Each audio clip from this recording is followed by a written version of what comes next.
Well, it's Christmas, 2022, somehow a marker of every year.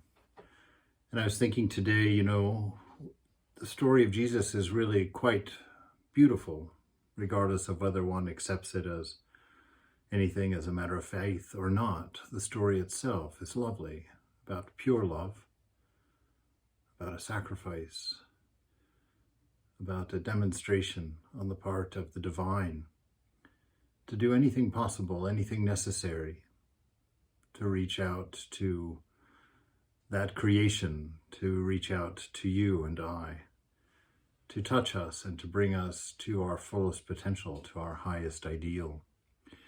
And it's not really by accident, depending on how you view things always. But in chapter 22 of the book of Genesis is this amazing story, which is a story that's very hard to digest if you're not a practitioner or a devotee of the Christ or of the Bible. It's the story of Isaac being offered by his father, Abraham. And the story goes like this, that after these things, God tested Abraham and said to him, Abraham, and Abraham answers, here I am.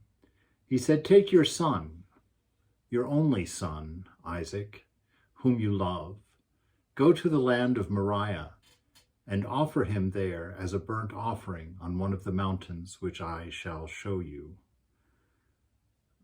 That is an outrageous request and an outrageous story. And in a matter of faith, Abraham agrees. He says, so Abraham rose early in the morning, saddled his donkey, and took 2 of his young men with him and his son Isaac. He cut the wood for the burnt offering and arose and went to the place which God had told him. And on the 3rd day, Abraham lifted up his eyes and he saw the place from a distance. Then Abraham said to his young man, stay here with the donkey. I and the boy will go over there and worship and come again to you. Abraham took the wood for the burnt offering and laid it on Isaac his son. And he took in his hand the fire and the knife. So they went both of them together. Isaac said to his father Abraham, Father. Here I am, my son, he said. He said, well, behold the fire and the wood, but where is the lamb for your burnt offering?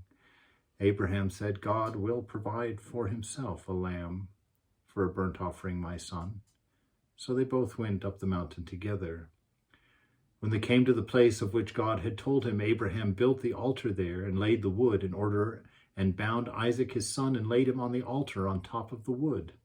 He's going to go through with this. He's going to sacrifice his only son, whom he loves, at the request of God, of the divine. There's an amazing amount of faith there. Of course, it helps that God is talking directly to him, but still, what a request. What an unbelievable, unworldly request. And not a question or even a voice of protest from Abraham. Absolute resolution to the requests of the divine.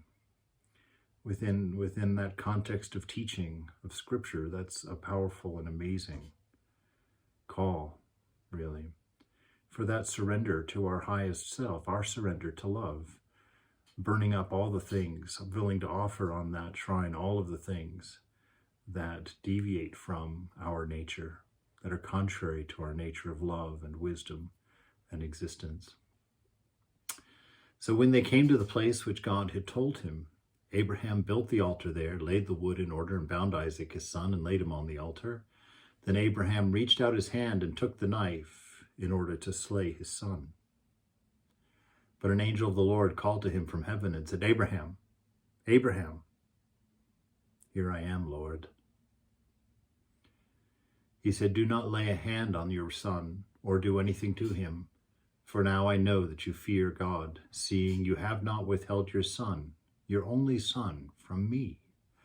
And Abraham lifted up his eyes and looked, and behold, behind him was a ram caught in a thicket by its horns. And Abraham went and took the ram and offered it as an offering instead of his son. So Abraham called the place, the Lord will provide. And it is said to this day that on the mount of the Lord it shall be provided. And the angel of the Lord called to Abraham a second time from heaven, and he said, By myself I have sworn, declares the Lord, because you have done this and have not withheld your son, have not withheld your only son, I will surely bless you. And I will surely multiply your offspring as the stars of heaven and as the sand that is on the seashore.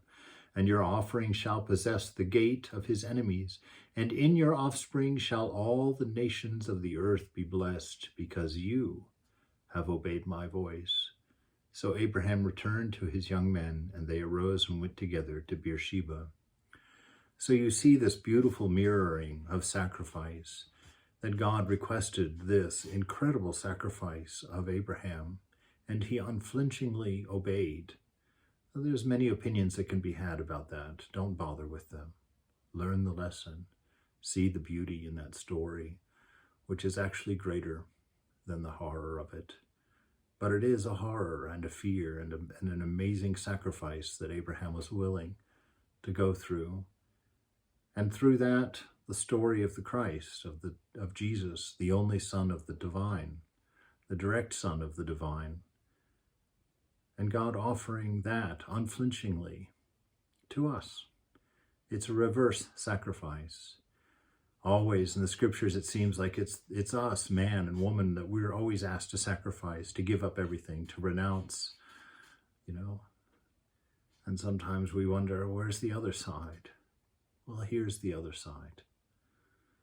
That God, the divine, in any form that you may worship or think of him, her, or that, would do anything to bring you to your highest ideal, would give anything to give you that inner peace, that inner harmony, that inner unity of love. That there is not God against man or man against God, that there's a unity in this, a beautiful harmony, that we are of each other, our divine nature. We carry the beloved within us. Every motivating force in the universe is that love of the divine. In a pure mind, it looks like love. In a mind full of me in mind, selfishness, it can come out with the horrors of any war. But the divine spirit within is willing to make any sacrifice, is willing to pay any price for us to realize our true nature, to return again to that Eden within, the kingdom of the divine, our true nature, and return to the knowledge of our divinity. Merry Christmas.